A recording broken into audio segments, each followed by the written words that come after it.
যদি পাইতাম, একটু রক্ত যদি পাইতাম, জীবন ধন্য হয়ে যাইত। সাহাবীদের জীবন কত ধন্য। সাহাবীরা বলে, এক সাহাবী বলে, ওগো মালিক বিন সিনান, জানতে চাই উহুদের ময়দানে নবীর রক্তগুলি তুমি চাটিয়া চাটিয়া পান করলা, জানতে চাই রক্তগুলি তিতা না লবণাক্ত না মিষ্টি, আমার একটু জানাও। মালিক বিন সিনান ডাক দিয়ে বললেন, ও সাহাবীরা, নবীদের রক্ত এমন মিষ্টি যা মধুর চাইতে বেশি মিষ্টি, মেশক আবিরের চাইতে সুগ্রাম। আমি কই এটা সাপ, এইটাও সাপ, আমি খাই না, মানে আমার মনে চায় না, আমি খাই না। এক এক দেশের ভাষা, এক এক দেশের বুলি, আরেক দেশের গান। কিও আমার এক লোকে কইছে, ভাই সিলেট গেলে ভাই তুই একটা কাজ করিস, আমি জানি না এটা কি কয়, তুই সিলেট যাইয়া হোটেলে যাইয়া ফুরি ঠুই চাইস না, ডাইল ফুরি চাইস না, তোর বিপদ আছে। তা আমি চিন্তা করলাম, ডাইল ফুরি করলে কি হইব ভাই? ডাইল ফুরি করলে বিপদ হয়ে যাবো। কিও ভাই, আপনার কথা সেরকম কিছু আছে নাকি? কথা কয় না সিলেক্টারা, কথা কয় না সিলেক্টারা, হ্যাঁ এটা আছে। পরে আমারে কইছে, আমার জীবনে, আমি তো সিলেট প্রায় 20-22 বছর ধরে আমি আসা যাওয়া করি, আমার জীবনে এই যে মনে রাখছি, জীবনে হোটেলে যাই আমি ফুরি রে, কোনোদিন ফুরি যাই নাই, যে কোন বিপদটা নিয়ে জায়গা। কথা বুঝতে পেরেছেন? যাই হোক, এখন আপনাদেরকে বলতে চাচ্ছি, গারুলনি কয় আমাদের দেশে, আপনাদের দেশে কয় গারু, সিঙ্গা লাগায়। আমার দিনের নবী একদিন সিঙ্গা লাগাইছে, মাদারিজুন নবুয়ত কিতাবের মধ্যে আসছে, একবার সিঙ্গা লাগাইয়া দিনের নবী আব্দুল্লাহ বিন হযরতে আব্দুল্লাহ বিন নাম তার আব্দুল্লাহ বিন, নামটা মনে আসলে আমি বলবো। তো এই আব্দুল্লাহরে বলতে লাগলেন, আব্দুল্লাহ এই 18 থেকে 19 বছরের বয়স। তো এই আব্দুল্লাহকে বললেন, এই যে সিঙ্গাটা লাগাইয়া রক্ত মুবারক বের হয়েছে, এটা পেয়ালার মধ্যে রেখে বলা হলো আব্দুল্লাহ, আব্দুল্লাহ বিন জুবায়ের। কি নাম? আব্দুল্লাহ বিন জুবায়ের। হাদিস শরীফের মধ্যে আসছে, সাহাবীদের মধ্যে প্রায় সাহাবীদের নামের আগে আব্দুল্লাহ, আব্দুল্লাহ বিন জুবায়ের, আব্দুল্লাহ বিন রাওহা, আব্দুল্লাহ বিন মাসুদ, এইরকম ধরনের নাম সাহাবীদের আছে। ইনি ছিলেন আব্দুল্লাহ বিন জুবায়ের। বলা হলো, আব্দুল্লাহ বিন জুবায়ের, তুমি এই পাত্রের মধ্যে যা কিছু আছে এমন একটা জায়গায় ফেলে দিবা, 2 নয়নে যেন কেউ না দেখতে পায়, কেউ যেন দেখতে পায় না, এমন জায়গায় তুমি ফেলে দাও। আব্দুল্লাহ বিন জুবায়ের বলেন, আমি রক্ত মুবারক হাতের মধ্যে লইলাম, হাতের মধ্যে লইয়া আমি এখন কোথায় রাখবো, এটা কার রক্ত আমি চিন্তা করি। হাতের মধ্যে লইলেই সম্মান রক্ষা পাবে না, আমি এটাকে সম্মান দিতে দিতে মাথার উপরে উঠাইয়া ফেলাইলাম। আল্লাহু আকবার। কারণ এই রক্ত মুবারক আমার দিনের নবীর শরীরের অংশ। আল্লাহু আকবার। এই রক্ত মাথার মধ্যে নেই, আর একটু একটু করে সামনের দিকে কদম বাড়াই, আর চিন্তা করতেছি আমার দিনের নবী বলেছে এমন জায়গায় ফেলে দিবা যেন কেউ যেন দেখতে না পায়। কোথায় ফেলাবো, কে দেখবে কে দেখবে না, দেখেও তো ফেলতে পারে। যা আমার কোনো মনের মধ্যে যেই খটকা আছে, এই খটকা আমি দূর করে দেই। খটকা বোঝেননি? মনের ভিতরে যে দশব আছে, চিন্তার ব্যবধান আছে, একবারে এর জবাবটা আমি এইভাবে দিয়ে দিই। সমস্ত রক্তগুলি তিনি পান করে ফেললেন। সুবহানাল্লাহ কোন? সমস্ত রক্তগুলি তিনি পান করে ফেললেন। আব্দুল্লাহ বিন জুবায়ের বলেন, আমি শুধু পান করলামই না, পেয়ালার মধ্যে রক্ত লাইগা আছে, আমি জিহ্বা বাইর করিয়া চাটিয়া চাটিয়া চাটিয়া চাটিয়া খেয়ে ফেললাম, বর্তন পরিষ্কার করে ফেললাম। দেখি তারপরেও বর্তনের ভিতরে মেশকোয়াম্বীরের গারান কয়, আমার আত্মতৃপ্তি হইল না, আমি জিহ্বা বাইর করি আরো চাটা শুরু করলাম। চাটতে চাটতেই আমি পুরা চাটতে চাটতে আমার দিনের নবীর কাছে আমি চলে আসলাম। আরো সাহাবীরা দাঁড়িয়েছে। এবার চাটাটা বন্ধ করিয়া পেয়ালাটাকে হাতে নিয়ে দাঁড়িয়েছি। দিনের নবীটা হাত দিয়ে বললেন, আব্দুল্লাহ বিন জুবায়ের, রক্তগুলি কি করেছো? ইয়া রাসূলুল্লাহ, আপনি বলেছেন কেউ জানি দেখে না, এমন একটা জায়গায় ফেলে দিও। আপনি বলেছেন গো নবীজি, সেই জন্যই আমি এমন একটা জায়গায় রেখে দিয়েছি, জীবনে কেউ কোনোদিন দেখবে না গো নবীজি। দিনের নবী ডাক দিয়ে বলেন, আব্দুল্লাহ বিন জুবাইর রে, আমার মনে হয় রক্ত তুমি খেয়ে ফেলাইছো। আল্লাহু আকবার। নবীজি আপনি ঠিক বুঝেছেন গো নবীজি, আপনি ঠিক বুঝেছেন, ঠিক কথা বলেছেন গো নবীজি, আমি রক্ত খেয়ে ফেলে দিয়েছি। আমার দিনের নবী ডাক দিয়া বলেন, আব্দুল্লাহ বিন জুবাইর রে, যারে যা তোর জীবন ধন্য হয়ে গেছে, যারে যা আজকের জন্য তোর জন্য দোজখের আগুন হারাম।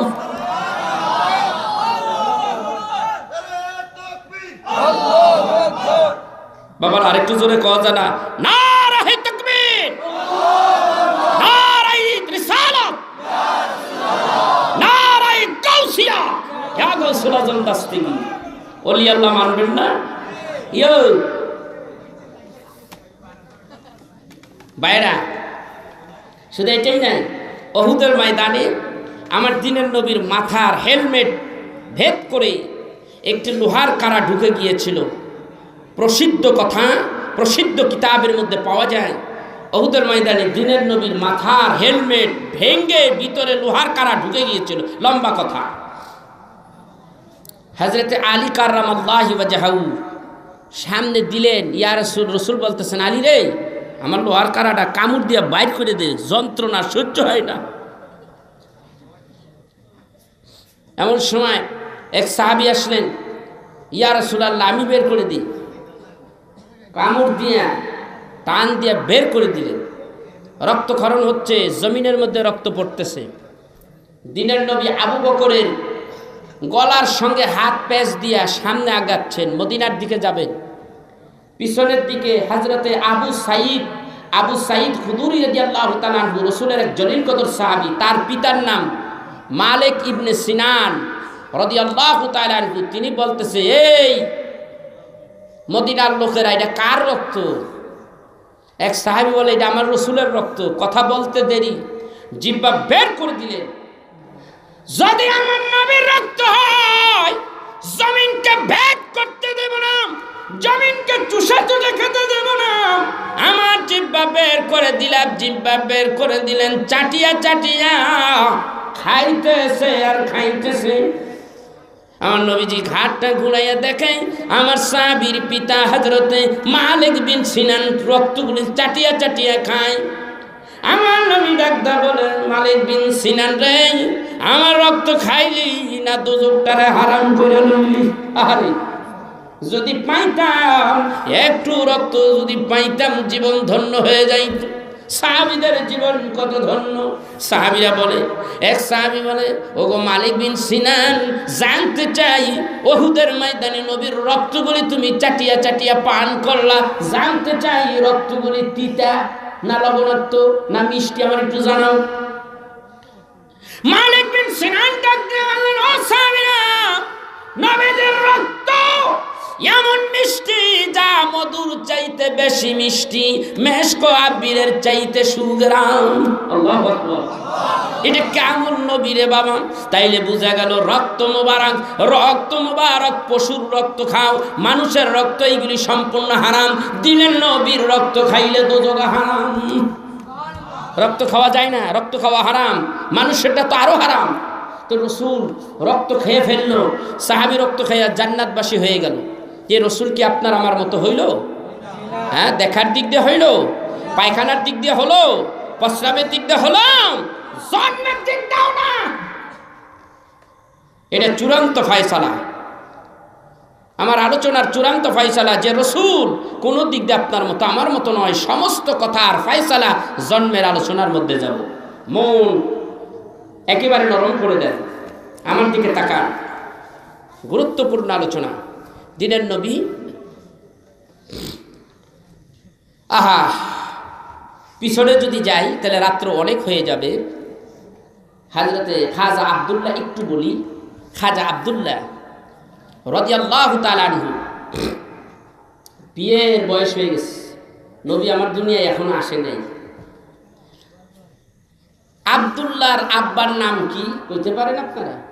হ্যাঁ, আব্দুল মুতালিব। আব্দুল মুতালিবের ছেলে খাজা আব্দুল্লাহ। তো খাজা আব্দুল্লাহ তার ছেলেকে নিয়ে তেজারাতে যাচ্ছে। তেজারাত বোঝেন? ব্যবসা।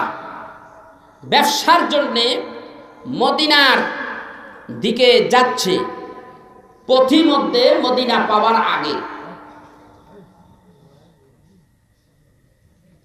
জায়গাটার নাম আবওয়াবা, এরকম একটা কথা কিতাবের মধ্যে পাওয়া যায়। হুজুরের দাদা আব্দুল মুতালিব তার ব্যবসা করার জন্যে তার কুচুরের ভিতরে অনেক টাকা ছিল। বর্তমান এই যুগের হিসাবে কয়েক কোটি টাকা তার কাছে ছিল। ঠিক চিন্তা করতেছে এত রাত্রে সামনে আর আগাবো না, যদি আগাই পথিমধ্যে আমাদের এই টাকা পয়সা লুট হয়ে যেতে পারে। পিতা পুত্র কথা বলতেছে, লগে আরো লোক আছে। খাজা আব্দুল্লাহ বলতেছে, আব্বাজান কি করবেন তাহলে? বলে এখানে আমার এক বন্ধুর বাড়ি আছে, দেখি বন্ধুর বাড়িটা খুঁজা পাই কিনা। ভালো করে শুনেন। কিন্তু যেই দিন মক্কানগর থেকে খাজা আব্দুল্লাহকে নিয়ে আব্দুল মুত্তালিব রওনা হবে, সেই দিন সকালবেলা একটা ঘটনা ঘটে গেছিল। সেই ঘটনাটা না বললে হয় না। আমার দিনের নবী আব্বা রাস্তা দিয়া যাচ্ছে, পথিমধ্যে রাস্তার দুই পাশে যাদের বাড়ি ছিল, সেই বাড়িতে শেয়ানা বড় বড় মেয়ে ছিল, বিয়ের উপযুক্ত। সবাই ডাকে আই ওইদিকে। ইতিহাস প্রমাণ করতেছে, আগে এখন আছে কিনা আমি জানি না, এখন তো একটু অন্যরকম হয়ে গেছে। আজকের থেকে 20 বছর আগে, 25 বছর আগে ছেলে যদি একটা বিয়ে জন্য মেয়ে দেখতে আসে, কোন এক মেয়ে বাড়িকে টার্গেট করেছে, এই বাড়িতে মেয়ে দেখতে যাবো, আরো 2-4 বাড়ি রেহারা আমরা চাইয়া থাকি, কলে খালি বাইরে নিয়ে খালি ধরে যাবো। আছে কিনা? ফোলাটা দেখতে পছন্দ হয়ে গেছে, কোন বাড়ির জায়গা, ওই বাড়িতে যাইতেছে। হ্যাঁ মাইয়া তরিকার হেই মাইয়া, এটা কি বাড়ি হইলো নাকি, এটা মাইয়া হইলো নাকি? মাইয়া নিলে আমারটা তো নেবে। হিংসা, হিংসা। খালি বাইরে লিয়ে খালি আল্লাহ আল্লাহ আল্লাহ রে, খালি বাইরে লিয়ে খালি ধরে এলাম, টাকা যা লাগে দিয়ে এলাম। আছে কিনা এরকম? হয়েছে কিনা? আমি 94তে বিবাহ করেছি, 96তে বিক্রমপুর ওয়াজ করতে গেছি। বিক্রমপুর চেনেননি আপনারা? কথা বেড়া বিক্রমপুরে চেনেননি? মুন্সিগঞ্জ থানা জেলা, এইটা ঢাকার পশ্চিমে। এই পদ্মা নদীর এই পারে মুন্সিগঞ্জ, ওই পারে হলো আমাদের মাদারীপুর থানা জেলা, তারপরে ফরিদপুর, তার এই একটু এই দিকে হলো শরীয়তপুর, এরপরে হলো গোপালগঞ্জ। আমাদের জেলাটা ফরিদপুর জেলাটা ভাঙ্গা 5টা জেলা হয়েছে। এখন ওইখানে ওয়াজ করতে আসছিলাম, তা আমার আব্বা হুজুরের কাছে ওয়াজ শুনে প্রস্তাব দিয়ে রয়েছে, হুজুর এই ফলাটা বিয়ে করাইছেন নি? বাবা এবার একটু চালাকি করছে, কোনো কথা কয় না, কথা কয় না। কয় হুজুর আমার একটা মাইয়া আছে। হুজুর ওয়াজ শুনলে তো পাগল হয়ে গেছে, হুজুর কয়েকটা গজল কইছি, গজলে কাম সারা হয়ে গেছে। তো রাত্রে শুয়ে রয়েছি, আব্বা ওয়াজ করতেছে 12টার দিকে, আমি শুয়ে রয়েছি, ছাইয়া দিই মাত্র শুরু, আমার খাদেম আমার পাশে বসা, ছাইয়া দিই দরজা টকটক করে, রে দরজা টকটক করে, খাদেম দিছে খুললা, ছাইয়া দিই মাশাল্লাহ সুরুষি রূপসী 3টাই আজি। কিরে এত রাইতে এনে কিরে? কয় হুজুর আইসি, লগে একটা খাতা আছে, একটা কলম আছে। কয় হুজুর ওই যে কয়েকটা গজল গাইছে, এটি আমার একটু লিখে দেন। আমি এত রাইতে গজল লিখি না, আপনারা বাইরে তারা দেন। ইনশাল্লাহ কথা বাড়াবাড়ি করতে করতে খাদেম, আমি হুইয়া রয়েছি কি মুরা দিয়া, ওরা খাদেম কইতেছে হুজুর বিয়া করছে নাকি। কথাটা এই জন্য বলতেছি, বিয়ার উপযুক্ত সন্তান এবং বিয়ার উপযুক্ত মেয়ে হলে এরকম ঘটনা ঘটতেই পারে, ঠিক না? হযরত খাজা আব্দুল্লাহ বিয়ের উপযুক্ত একেবারে উপযুক্ত সময় যাচ্ছে, আর দুই পাশের বাড়ির মেয়ে, যেই বাড়িতে মেয়ে আছে সবাই দাঁড়ায় থাকে, আর আব্দুল্লাহরে ডাকে, Abdullah I love you, I love you. Abdullah কয় I hate you, I hate you. চিন্তা করছেন নি? সামনে যাইতে যাইতে একটা ভদ্র মহিলা ধরা হয়ে গেছে, জীবনীতে আসে এই মহিলাটার নাম হলো কাহেনা। কি নাম? নাম কি? কাহেনা। আগের যুগের নাম বোঝেন না, সাইজ বাইজ নাই। আগের মায়াগো নাম থাকতো জলেকা, জরিনা, তারপরে খোদেজা, খাদিজাও না খোদেজা, তারপরে ফতেমা, তারপরে আরো কিছু নাম কি মাজু বিবি, সাজু বিবি, আছিল কিনা এরকম? আপনাদের দেশে আছে কিনা? আরো 50 বছর আগের কথা লন, বুড়া মহিলা যারা এরকম ধরনের নাম এখনো আছে, আছে কি নাই? তো ওই যুগের এক মহিলা নাম তার কাহেনা, কিন্তু কাহেনা হলে কি হবো? মহিলার খুব হ্যাডম আছে, হ্যাডম বোঝেননি? পাওয়ার আছে, ইলম আছে, এলেম আছে। তিনি তাওরাত কিতাবের হাফেজ ছিলেন। কাহেনা, কাহেনা তাওরাত কিতাবের হাফেজ ছিলেন, ইনজিল কিতাবের হাফেজ ছিলেন, জাবুর কিতাবের হাফেজ ছিলেন। এই কাহেনা, কাহেনা বুঝতে পারছে, জ্ঞানী গুণী মেয়ে, এই কাহেনা বুঝতে পেরেছে, তাওরাত কিতাবে দেখেছে যে আখিরি জামানায় একেবারে সময় এসে গেছে, এই সময় একজন রসুল, আখিরি রসুল, শেষ নবী দুনিয়ায় আসবে। এটা বুঝা ফেলাইছে সে। ওই তাওরাত কিতাবের ইবারতের সাথে বর্তমান সময়টার একটু মিলাইলেন। যিনি ছিলেন একজন দার্শনিক, বড় আলেম। এই মহিলা দেখতেছে হাজরতে খাজা আব্দুল্লাহ এখান দিয়ে যায়, আব্দুল্লাহরে ডাক দেখায়। আব্দুল্লাহরে জীবনে কোনো পুরুষরা ডাকে নাই, আজকে ডাকতেছে, আব্দুল্লাহ এদিকে একটু আসো।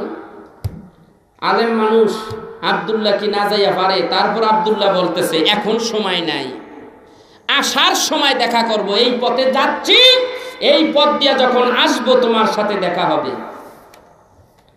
রওনা তো হয়েই গেছে, বাপ বেটা এই রাস্তা দিয়া রওনা হয়ে গেছে ব্যবসার জন্য। যাইতে যাইতে আসার সময় সেই মদিনার ব্যবসা করে আইলেছেন এই রাস্তা দিয়া।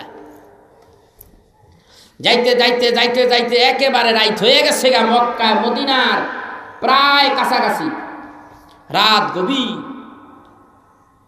এই আব্দুল্লাহ সামনের দিকে আর কদম বাড়ানো যাবে না, অর্থ নগদ অর্থ আমার সঙ্গে আছে, অনেক টাকা আছে, লুট হয়ে যাইতে পারে। কি করবেন গো আব্বা, কি করবেন বলেন? এই কাছাকাছি আমার এক বন্ধুর বাড়ি আছে, চলো ওই বন্ধুর বাড়িটা খুঁজিয়া আজকে রাত্রিটা বন্ধুর বাড়িতে থাকিয়া যাই।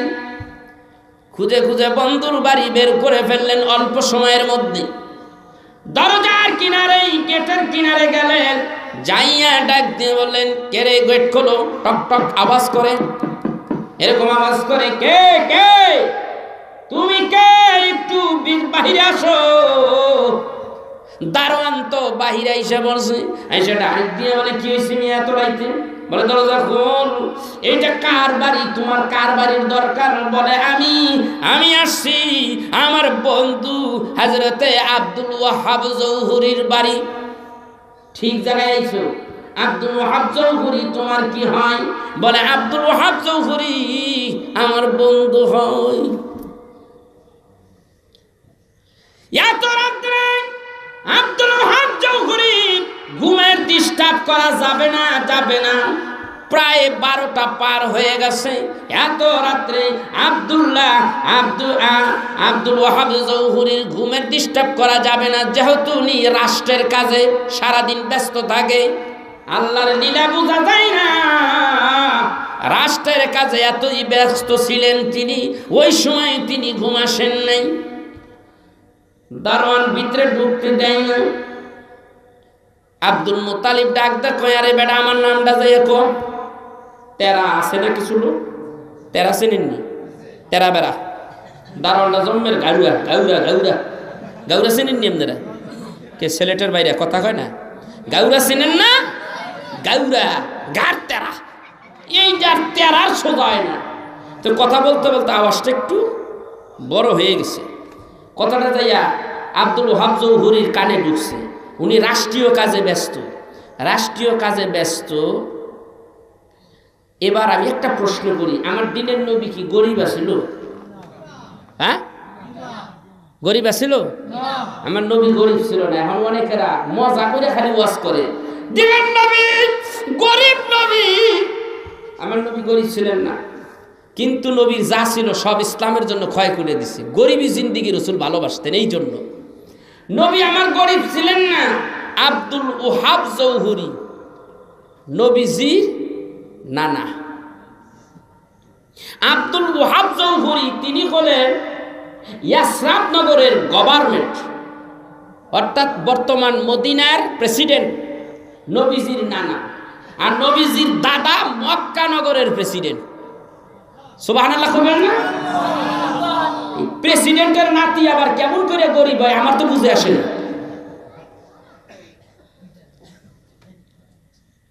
আব্দুল ওহাব জৌহরি বলেন, কেরে দারওয়ান কি হইছে এখানে এত গঞ্জাম কেন? বলে বিদেশি এক লোক আপনারে চাইতে আছে, ঢুকতে দেই না, এই জন্য ঢুকার জন্য গ্যাঞ্জাম করতেছে। জিগা নাম কি তার? বলে তার নাম আব্দুল মুত্তালিব। কোন জায়গার আব্দুল মুত্তালিব? তিনি হলেন মক্কা নগরের আব্দুল মুত্তালিব। আরে মক্কা নগরের আমার বন্ধু, তাড়াতাড়ি ঢুকতে দে, ঢুকতে দে। সুবহানাল্লাহ, ঢুকে গেছে গা বন্ধু। কে বন্ধু? বহুদিন পরে দেখা হয়ে গেছে। বন্ধুর লগে সারা রাত বইয়া কথা কই। বন্ধুরা এত মানুষ তোমার সঙ্গে, বলে মানুষ থাকবে না আমি না। মক্কা নগরের প্রেসিডেন্ট তুমি, হইলে মদিনার প্রেসিডেন্ট। প্রেসিডেন্টের লগে কি মানুষ থাকে না? ইয়ো আমার লগে আছে কই ওইটা কেডা? ওইটা ওইটা নজরটা হেইটা দিচ্ছে, এই জায়গাতেছে সবারই নজরে, মহিলাকে নজর হেইটার উপরে যায়। আব্দুল ওহাব জৌহরি এরও নজর ওইটার উপরে গেছে। ওইটা কেডা? খাজা আব্দুল্লাহর উপরে। ওইদিকে সবার নজর এই দিকে খাজা আব্দুল্লাহর উপরে। যত মহিলারা আছে সব আব্দুল্লাহর উপরে। আজকে মদিনার প্রেসিডেন্ট আব্দুল ওহাব জৌহরির নজর ওইটার দিকে। কি রে বন্ধু, ওইটা কে রে বন্ধু? ডাক দিয়া বলে, বন্ধু ওইটা আমার পুত্র সন্তান খাজা আব্দুল্লাহ। তাই নাকি? বলে হ্যাঁ, তোমার সন্তান দেখতে কত সুন্দর, কত সুন্দর দেখতে, কত সুন্দর। বলে ডেকে বলে, কত সুন্দর আপনি দেখি। বলে আমি দেখতে পাইতেছি তার পেশানিতে কপালের মধ্যে একটা নূর চমকাই, ওই নূরের আলোতে মুখখানা নূরে নূরান্বিত হয়ে যায়। তাই তো আমার পছন্দ হয়ে গেছে। অনেক কথা বলতে বলতে ডেকে বলে, বন্ধু রে ছেলে মেয়ে আপনার কয়জন? বলে আমার 10টা ছেলে। কেডা কয়? Abdul Muttalib. বলে তোমার কয়জন? বলে একটাই মাইয়া। কয়টা মাইয়া? একটা মাইয়া। এমনি কথা বলতে বলতে কথা বের হয়ে যায়। বন্ধু রে আল্লাহ পাক আমার একটা মেয়ে দিয়েছে, নাম হলো আমিনা। বন্ধু ছেলে তো বড় হয়ে গেছে, একটা মাইয়া মানুষের দরকার। ছেলেটারে দিয়ে পড়াইতে হবে, একটা উপযুক্ত মেয়ে যদি পাইতাম। বন্ধু তোমার মেয়েটা একটু দেখি। রাত্রিবেলা শেষ হয়ে যায়, বন্ধুর মেয়েটা দেখাবার জন্য একটু বের করে নিয়ে আসলেন। আমিনার দেখে খাজা আব্দুল্লাহর আব্বা আব্দুল মুত্তালিব ডাক দেখো, বন্ধু খোদার কসম করিয়া বলি, রাত্রিবেলা তোমার মেয়েটার আমি কয়েকবার স্বপ্নে দেখেছি। বন্ধু রে এত মানুষ কয়ে তুমি আমার বাড়িতে ঢুকলাম, আমি কোন যুবক ছেলেদের দিকে আঙ্গুল উঁচা করে বলি নাই ওই যুবকটাকে। বারবার আঙ্গুলটা তোমার ছেলের দিকে আমি উঠাইলাম। কেন উঠাইলাম? আমি কয়েকবার ইতিমধ্যে তোমার সন্তান আব্দুল্লাহরে স্বপ্নে দেখেছি। আল্লাহ পাকের কি একটা মেহেরবানি, আল্লাহর লীলা বোঝা বড় দায়। তাইলে কি বললো, তোমার ছেলের জন্য কি আমার মেয়ে বরাদ্দ করেছে আল্লাহ? বন্ধুরে আমার মনে হয় তোমার স্বপ্ন আমার স্বপ্ন একই স্বপ্ন। আমার মনে হয় আমার আব্দুল্লাহর জন্য তোমার আমিনারে মঞ্জুর করেছে। লম্বা কথা। ওই রাত্রিবেলায় হযরতে আব্দুল্লাহর সঙ্গে মা আমিনার সঙ্গে শুভ বিবাহ হয়ে গেল। আমার ভাইরা, আমার বন্ধুরা, রাত্রিবেলা শুভ বিবাহ হয়ে গেল। তেজারত করে এবার ফেরার পথে হযরতে খাজা আব্দুল্লাহ বউ বাড়িতে রাখিয়া তিনি দেশের দিকে যায়। ওই পথ দিয়ে যায়, বাবা যায় আগে, পিছে পিছে খাজা আব্দুল্লাহ। এবার ডাক দিয়ে বলতেছে, আমি না যাবার বেলা ওয়াদা করেছিলাম কাহেনার সঙ্গে যাবার বেলা দেখা করবো। কাহেনার বাড়ির দিকে খাজা আব্দুল্লাহ যায়।